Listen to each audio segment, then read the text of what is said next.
Hey guys, so okay, welcome back to the letter. Let's carry on with Becca's chapter. When life and responsibilities that accompany adulthood are things far from our minds. If given the chance, I'd love to go back to those. I don't dwell on it though, shaking it all away almost as soon as the memory forms a clear picture in my head. I've always wondered how Isabella can easily pretend everything's normal over a phone call, then bounce back to her usual self immediately after. I've seen her do it plenty of times. For me, it just drains whatever energy I have. And with the whole day of teaching still ahead of me, I can't afford to look exhausted in front of my students. Even for a wee bit. It's never a good example to set. So, with another sigh, I put everything at the back of my mind and drew back to my room. I actually had to sigh at the same time as well. The rest of my day waits. ... 15 minutes later, I'm heading back out, dressed for the day, my car keys in hand. Ordinarily, I don't stop for anything. There's never a need to. That's the beauty of this apartment complex. It's quiet, and everyone keeps to themselves. No useless platitudes in the morning, no need to wear a smile on your face lest other people are nosy enough to ask. Today, however, the morning broadcast still plays from Isabella's room. My brisk pace slows to a stop, and a frown gradually forms in my face. She hasn't left. More like she hasn't even come back home. Of course, this is unusual. There are times when I've left earlier than she did, like last Friday before their open house. Oh, that's right, Isabella was at, what's his name? Zachary's house at that time. But those days are few and far in between. It only happens in the direst circumstances, though the last part of that might be a bit of an exaggeration. However, with what's happened in the last few days, maybe today is one. The death of a friend isn't something anyone can brush off, and for someone like Isabella's the kind who gets attached to people easily. With Zachary, Ashton, and I, that's been the case. I can't imagine what she might be going through right now, especially when the woman was someone she owed a lot, despite their training being brief. I've gone into the space last night in deference, but perhaps today might be the proper time to check on her? Oh, whatever. I've still got time anyway. With light steps, I move closer to her door, or hand already poised to knock. Still, I don't do so until I hear her answer me. Isabella? Belle? Are you in there? No answer.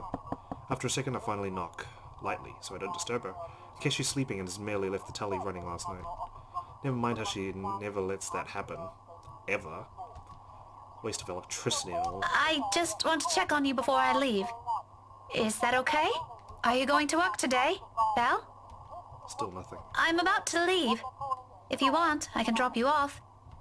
Another round of knocking, then I'm fishing out a copy of her key from my bag and unlocking the door. She lent it years ago, after I complained about the mess and offered my help in cleaning up. I thought the gesture was completely unnecessary back then. After all, I could always knock. But she never did bother taking them from me, always returning it or turning away from the conversation whenever I insist. At one point, I've simply stopped trying to hand it back to her. Isabella? I'm coming in, all right? Without waiting for her answer, I push the door open and step inside. Her unit's still a mess. Instant noodle cups on the table, a pile of clothes on one side, paper strewn about everywhere, and an unkempt bed, among other things. This much is a given. Will always be a given. I've been here several times already, and I still wonder how she can function like a human being with a place in this state. However, that's neither here or there. I'm not sure what I'm expecting, but it's certainly not finding an empty flat. Granted, she could have left earlier, far earlier than usual. But she never ever leaves without making sure she's unplugged everything. That's something she doesn't forget to do. It doesn't help that her bathroom appears unused this morning. Another habit, and it can only mean she hasn't been here since... last night? Perhaps even since the morning after Miss Cooper's death? Either idea doesn't sit well with me, what with the news we've been hearing lately. The authorities are still trying to find the cause of death for all the victims. Early investigation revealed most of them were employed under Briar Realty Corporation at the time of death. Oh my god, a lot of people from Briar Realty. Meanwhile, BRC has refused to comment on this. Gathering my wits, I immediately place a call to her mobile. Journal updated. What do we got? We'll have to bear with the ringing. Rebecca Gales received a housewarming invitation addressed to her parents that morning. After informing them about it, she checked Isabella's apartment and was shocked to find that she hadn't come home last night. And that's because she's at Zachary Steele's apartment. It rings for a good minute, the sound of comfort in itself, but when another minute rolls by without her answering, well, I'm not a woman prone to panicking. Sudden bouts of temper maybe, but never panic, despite how I sound when speaking. And when it ultimately goes straight to a voicemail, a sigh is the only thing I can let out. The pause doesn't last long though. In the next moment, my fingers are already moving across the screen in search of the two people who might be able to help, Zach and Ashton. It's Ashton's number I'll find first and dial. Call it a habit, but even Isabella thinks he's dependable when the situation calls for it, despite how much they give each other grief. That already says a lot about him. There's Zachary, but around this hour he's probably still sleeping. If he has freelance work, it's very likely he's just gotten himself in bed. He's the last person I want to bother, if anything. The wait doesn't take long. Soon, a click, then Ashton's voice echoes through the receiver, rough and still heavy with sleep. He never did grow fond of mornings. Becca? Christ, what time is it? What's up? Not you, apparently. Good one. Did you call us early just to make that joke? I'm going back to sleep. No, Ash, hold on. This is important. Becca, stakeout last night. Make this quick. I've still got a few hours before the chief bothers me. Sorry, I'll let you go back to sleep after. It's just that... Wait, you were on a stakeout last night? Did I say that? Shit. Forget I said that. Forget I said anything. Forget we had this conversation. Sleep deprivation, man. So, you have no idea? About what? About what? I also have no idea why we're talking so early in the morning, so there's that. No, will you stop sleep talking or whatever for a second? Belle didn't come home last night. She's gone. Who? Isabella! Instead of an answer, a brief pause comes after, followed by something blunt and heavy-hitting. A hard surface and string of rather colourful curses from him. That moment might have been one of the many things I'll keep to myself and remember fondly in the next few days, if things aren't the way they are. When he picks up again, there's no trace of sleep left in his voice. Say that again, from the top. Isabella's gone, Ash. She didn't come home last night. Her flat's empty. She left her telly running. You know she doesn't do that at... Okay, Becca, stop. Calm down first. You're starting to panic. I'm not! You are. Breathe. One person's not going to simply disappear like that. This is Isabella we're talking about. Did you try calling her? What did you think is the first thing I did? She's not picking up. It went to her voicemail. How about Zach? Did you check with him? Not yet. I didn't want to bother him. You know he has trouble sleeping and all that. Alright, I'll go ask Zach. I'll call you back. No, wait! He ends the call before I can utter a single word of protest. But for the first time since entering this room, tension has gone from my shoulders and my breathing has eased. The bed creaks as I sink down onto it with a sigh. The telly still blares the same uninteresting news, and I'm surrounded by clutter. I'd say the news is pretty interesting at this point. All the same, it feels strangely calm to be here without worry nagging at me. I'll have to apologise to Zachary later for sending Ashton his way this early, but for now, relying on the ladder for this isn't the wrong choice. It never will be. That's something I won't ever doubt in him, much like his promises. And true to his words, he calls back a few minutes after the last one has ended. She's with Zach. Oh, I'm so glad to hear that. She could have at least sent a message last night. What are you, her mother? It's one thing to hear about that from Isabella, but from Ashton? I don't want to hear anything like that from you. I'm serious. You've got to stop treating her like she's one of your students, Becca. You don't have to keep tabs on her every time. Last I checked, she's only 3 years younger than the two of us. That's almost a decade gap from those kids you're teaching, you know. Says the person who keeps calling her Scaredy Cat. That's not related at all. Anyway, I'll go check how she's doing. Don't stress yourself out. You go ahead to work. Wait, you? Don't you have a precinct to be at? Whatever happened to not treating her like one of my students? Because if anyone's going to ask me, I think you're doing the same thing. Zach said it's an emergency. Something happened last night. Emergency? He didn't put in those exact same words, but it sounded like it. Ash, what really happened? Is Isabella fine? She's alright. She's safe. Zach let her stay the night after she... Look, okay. Z-Man wasn't clear about it, but let me handle this. I'll check on her. I'll bring her home. It sounds like a lie if I've ever heard one. The sort where he omits things so people won't fret. And I'm not sure whether I should be happy he cares that much to do that. There shouldn't be a need for this between us, is there? We grew up together, didn't we? He knows I'm capable of at least hearing out the truth without gnawing at me for the rest of the day. He knows me better than that. I know him better than that. Frankly, there's plenty of other things to say about this. But despite and after all the trouble he went through, with how things are moving at the moment, only one thought occurs to me. What should I say? Let's just apologize. I don't like conflict. I recognize his concern for what it is. Yay. So, we're down. I don't actually know. I can't remember. But in any case, it's at its default state, so that's alright. It's not new for him to go out of his way for us, and to be honest, this is what I love about him. As much as I would have loved to take this off his hands, It'll only be selfish of me to insist, considering he knows of my other commitments. To do so feels like I'll be trampling on that kindness he seldom offers into anyone. Sorry for putting you up to this. Nah, don't mention it. You've got other things you need to worry about. Take care of those first. This is a small thing. I still owe you one. Oh, I can name a few things you can do about that. You know, there's this ice cream shop that opened near the movie house. I could use... Okay, let's stop right there. That's enough. On second thought, maybe I'll just think about it some other time. Harsh. We both laugh, the sound lighter and more comfortable. Like the old days, when Wayward's 26-year-old is at the bottom of the list we need to worry about. This is how we find a common ground. We may not agree on a lot of things, we may see things the way the other does, but the give and take is something we've learned to get used to over the years. Whenever it's like this, confidence in him is the least I can offer as thanks. Really. Thanks for this, Ash. I'll let you know what happened afterwards, I promise. I'll call you later. You have a good day. Bye. I admit, the way he puts it isn't comforting enough. He can be blunt like that, so many unknown variables, so many words left unsaid. I wish he'd simply lay them all out in the open, because like this, I'm more inclined to think there's an exaggeration on the other part. If it's from Zachary or Ashton, I don't know. In the end, all I can do is wait, go about my day, and hope for the best. Before leaving, I spare Isabella's room one last glance. Disturbingly quiet now without her in it. I'll get answers from her later. For now, my concerns are best left here. The rest of the day slips away in a blur.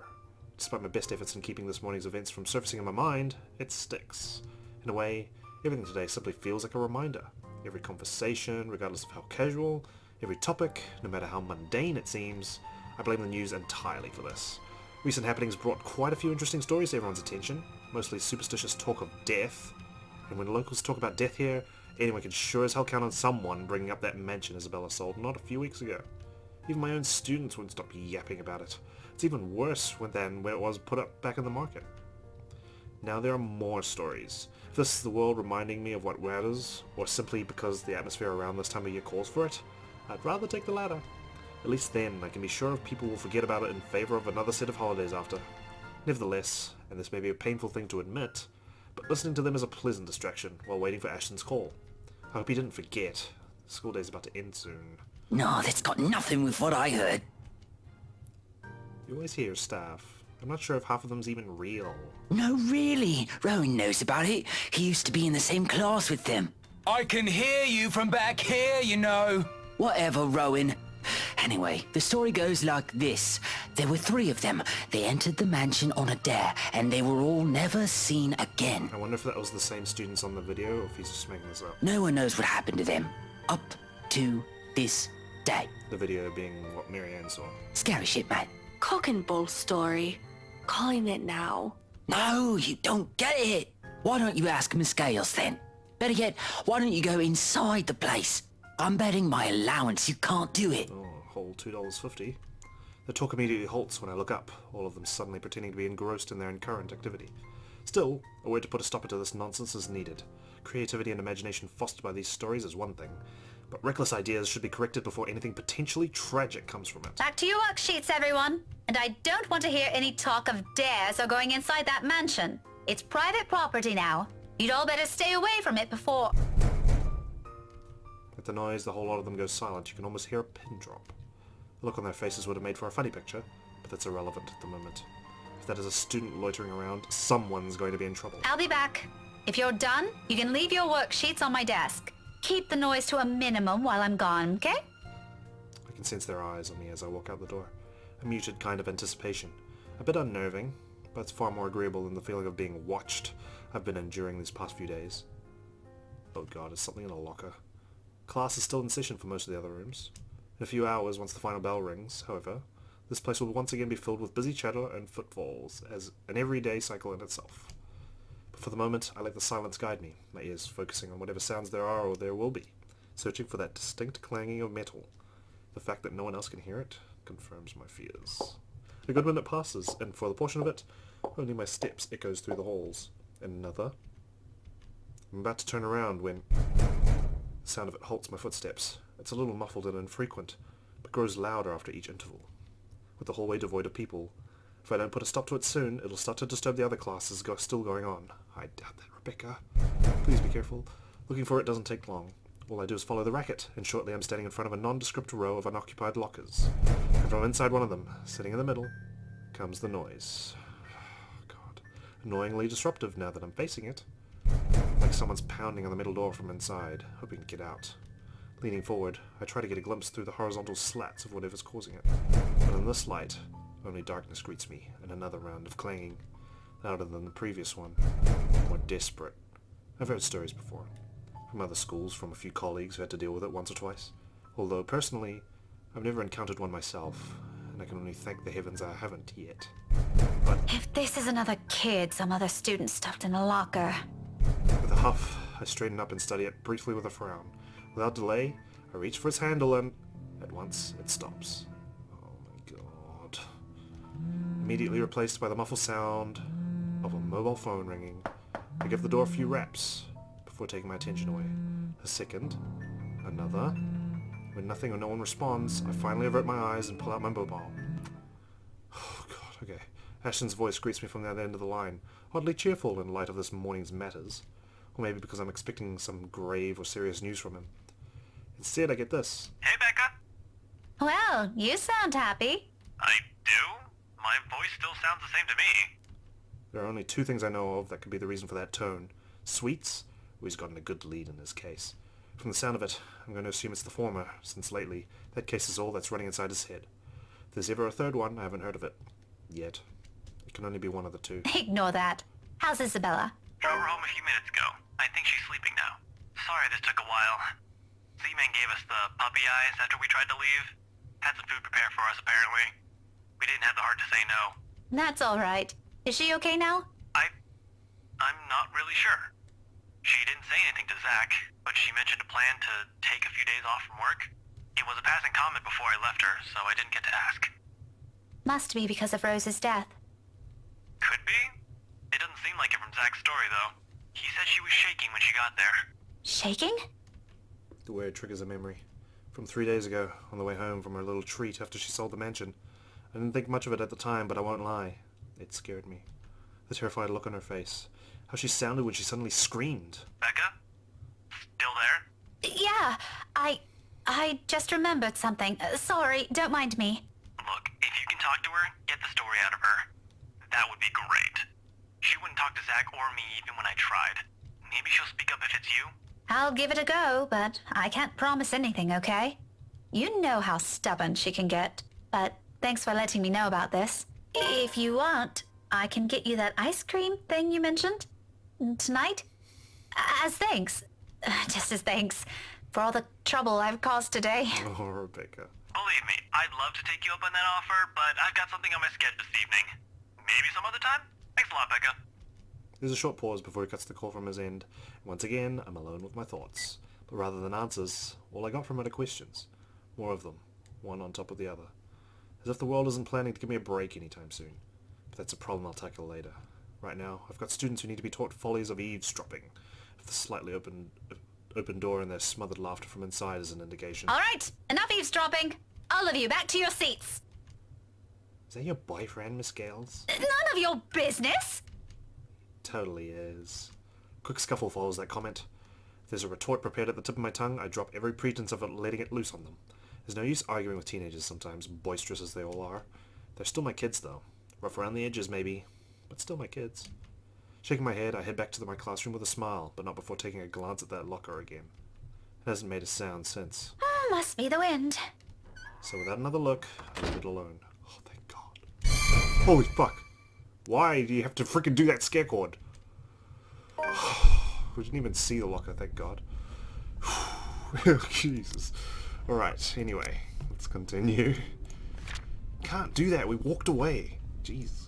Worried about her friend's behaviour, Rebecca informed Ashton about Isabella's disappearance. It turned out that she spent the night at Zachary's and Ashton offered to pick her up. Rebecca went to school after and had a strange encounter in the hallway with one of the student lockers. I'll ignore the typo, don't worry. It could have gone better, mind you.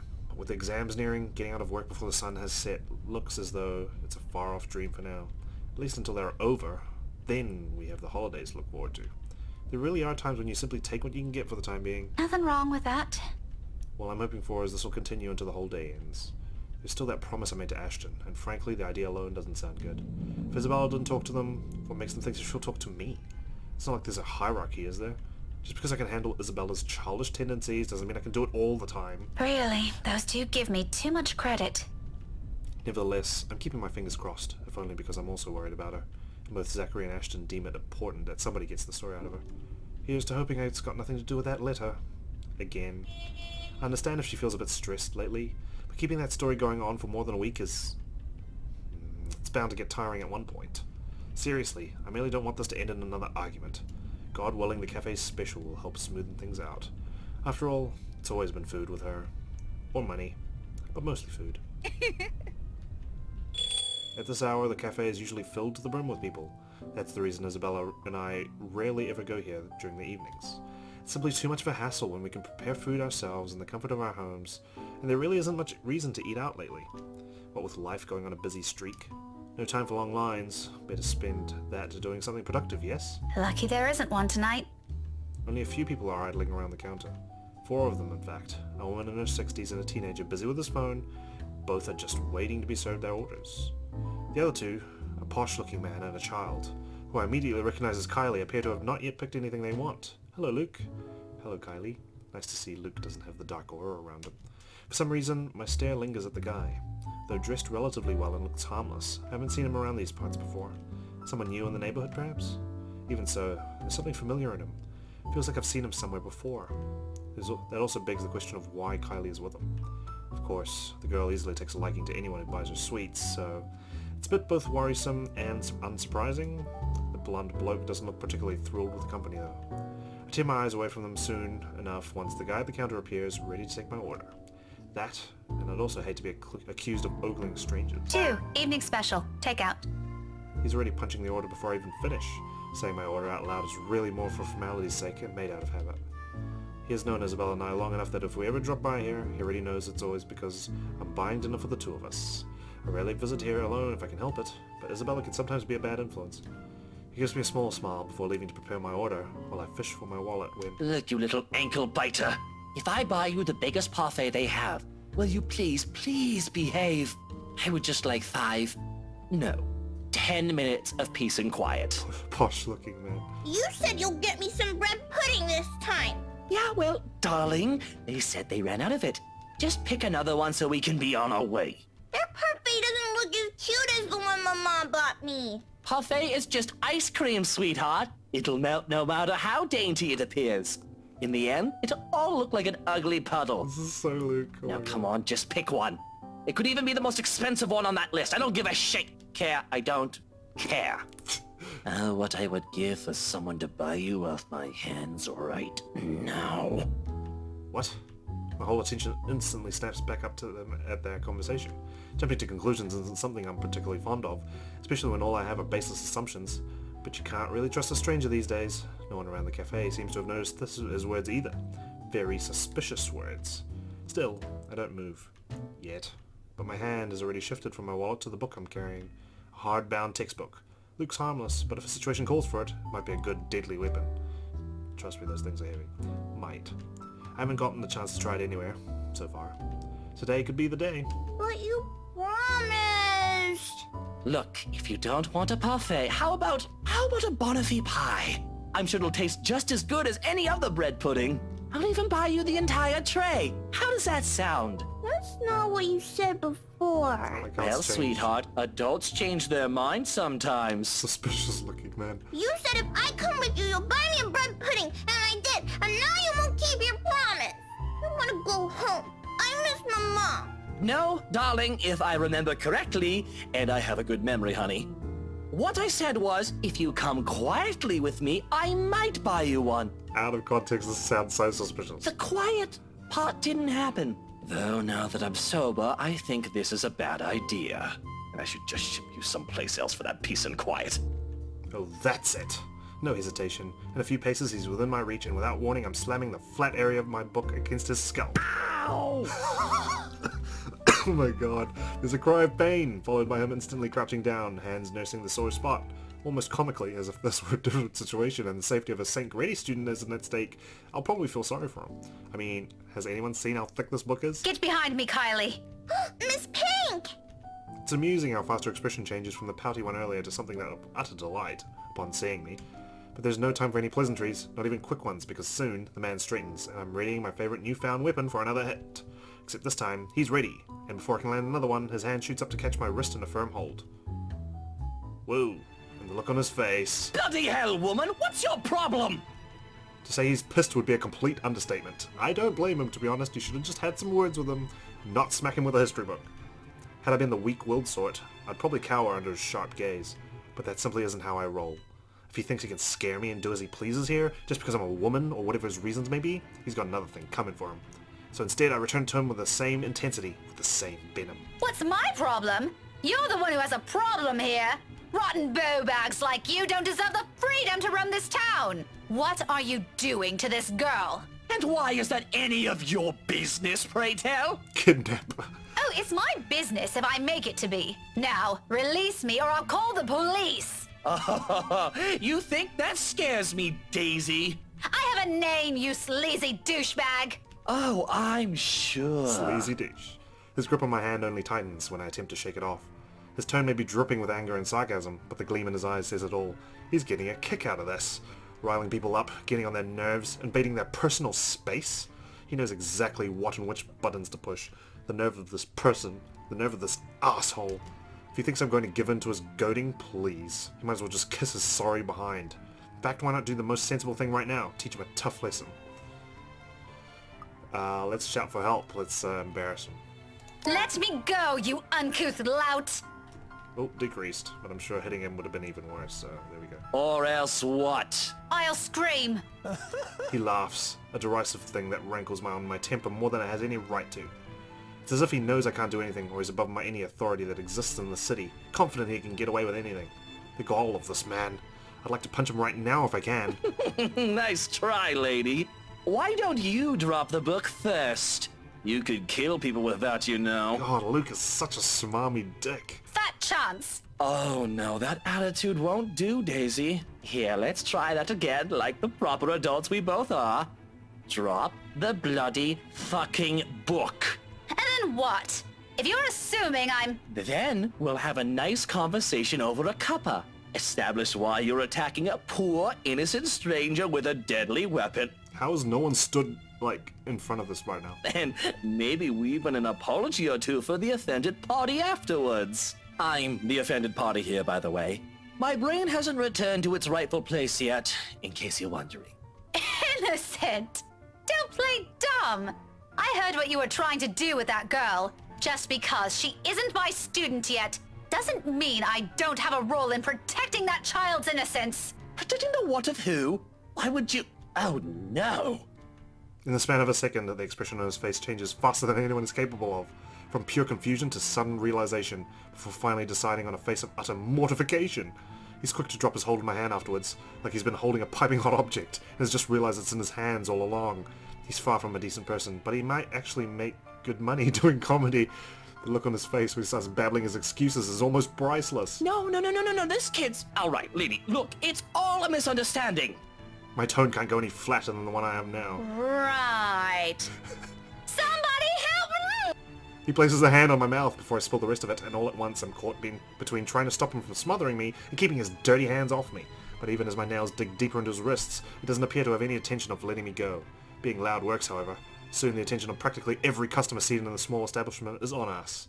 I shoot each of them an imploring look, hoping one of them will have the sense to help. Exactly, Jesus. Took long enough. The sleaze, however, is fast enough to flash them all an embarrassed smile. Haha!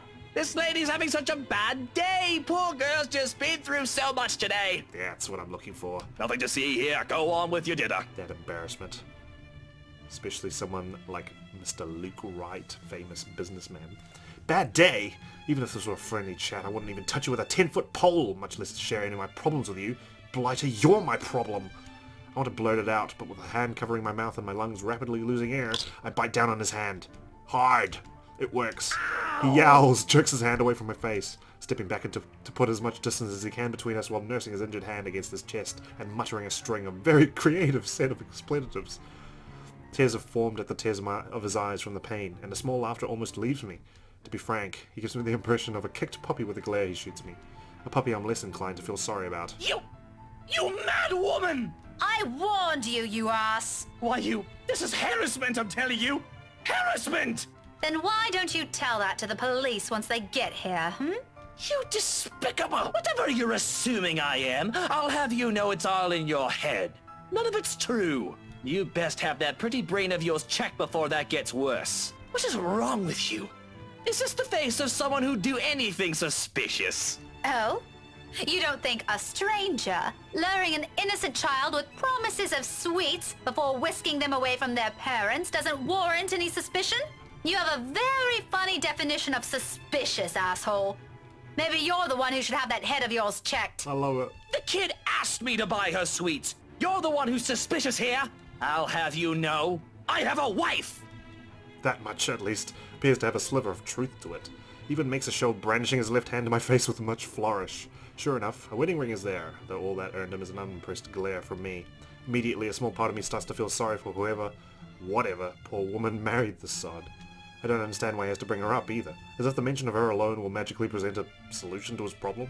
She must truly be a remarkable woman if she can handle a dirtbag like him. And even my wife of all people in this bloody city, has never, I'm telling you, accused me of such a scandalous thing! You crazy woman! Married or not, you're still a sleaze. Honestly, I feel... Miss Pink, why are you fighting with my tail? Whatever words are still left to be said here dies on my tongue. The same thing goes for the sleaze. Beside us stands Carly, gawking at us with the same curious stare she often brings with her. I know that look all too well, a precocious child through and through. She doesn't say anything further, her gaze simply moves between us, eyeing us both carefully, clearly anticipating an answer. From my experience, when it gets like this with the children her age, it's a sure sign they won't leave you until you've given them an answer they're satisfied with. Lying won't do it either. It's dissolved into a shouting match for heaven's sake. And did she just say Tio? Something falls straight into the pit of my stomach after that. But my tone is gentle when I finally address her, void of any apprehension and what might be the first hints of embarrassment.